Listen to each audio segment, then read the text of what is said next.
She wasn't lonely. That's what people got wrong. She was scared. Scared of going home to silence. Scared of being by herself.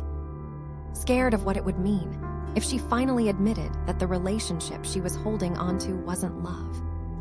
From the outside, it looked like she had everything figured out. She was in a long-term relationship. She wasn't single. She was alone. People envied her for that. But being with someone doesn't always mean being loved. She learned that slowly. She met him in a normal way, nothing dramatic. A mutual friend introduced them. He was charming at first, attentive. He listened. He made her feel seen, at least in the beginning. She had always been the type who tried hard in relationships. She believed love was effort, compromise, patience. She believed if you showed up enough, things would work out. So when small issues started, she ignored them. When he stopped asking about her day, she told herself he was busy. When he canceled plans last minute, she said it wasn't a big deal. When he spoke over her, she laughed it off. She didn't want to seem difficult. She didn't want to be alone. At first, the changes were subtle. He texted less. He listened less. He stopped noticing the little things about her. But she noticed everything. She noticed how conversations became one-sided, how her opinions were brushed aside, how her feelings were treated like an inconvenience. When she tried to talk about it, he sighed, rolled his eyes, said things like, "You're overthinking," or "Why do you always make things complicated?" She apologized. Not because she was wrong, but because she wanted peace. She slowly learned to stay quiet. She learned which topics annoyed him, which moods to avoid, which parts of herself to hide. She became smaller without realizing it. Her friends noticed she wasn't herself anymore. She smiled less. She laughed less. She canceled plans often. When they asked, she said she was tired. The truth was, she was exhausted from pretending she was okay with being ignored. At home, she felt invisible. He would sit beside her scrolling his phone, barely looking up. She would talk, and he would nod without listening. Sometimes, she stopped mid-sentence just to see if he noticed. He didn't. That hurt more than arguments ever could. At night, lying beside someone who didn't reach for her felt lonelier than sleeping alone ever had. She stared at the ceiling and wondered when exactly she had started feeling like a guest in her own relationship. But every time the thought of leaving crossed her mind, fear followed. What if she ended up alone forever? What if she was asking for too much? What if this was the best she could get? She had seen people settle. She had heard stories about loneliness. She didn't want to become one of those people everyone pitied. So she stayed. She shrank more.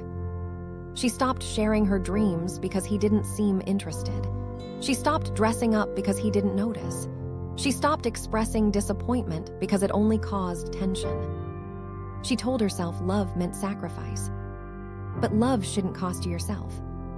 There were moments, small, quiet moments, where she felt something break inside her.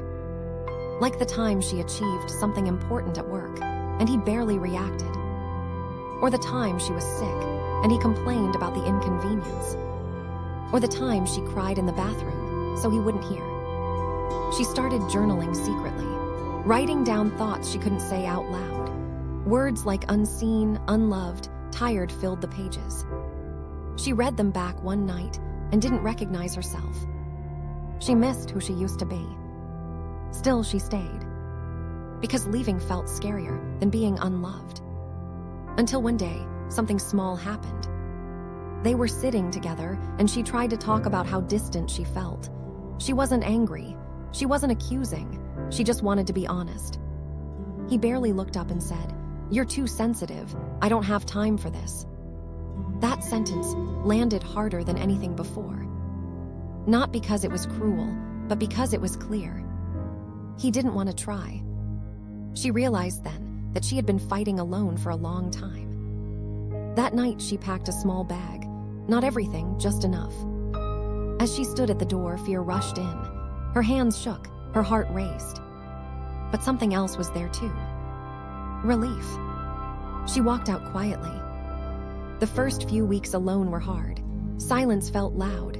Nights felt long. She questioned herself constantly. Did I give up too easily? Was I wrong? Should I have stayed? But slowly, things changed. She started sleeping better, breathing easier, laughing again, real laughter. She noticed she could speak freely without being dismissed.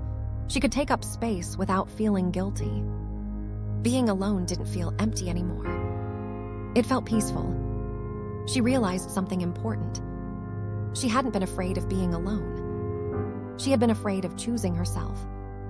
Being unloved in a relationship hurts deeper than being alone ever could. Now, when people ask about her, she doesn't rush into explanations.